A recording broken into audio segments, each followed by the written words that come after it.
My sister is an artist. She painted the cherry blossoms on my jeans that I wore during my introduction speech last week. Catherine, my sister, likes to take pictures of things that mean something in her mind's eye.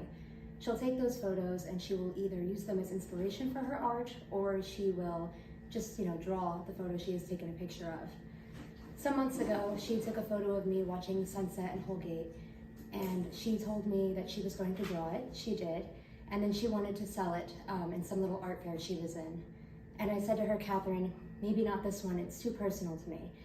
She said, okay, and she gave me the drawing.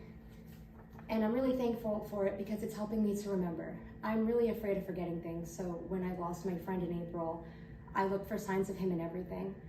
I looked for him in green lights, butterflies, swans, stars, sunsets. I even wear the shirt he gave me when I was 12 sometimes to try and relive that 4th of July. But I do recognize that not allowing myself to move on isn't healthy. I bring him up in conversations where it's not necessary because I don't want other people to forget him. So having this in my room gives me peace of mind when I look at it because I remember that he was real, the memories I made with him were real, and that I can keep living even though he's not anymore.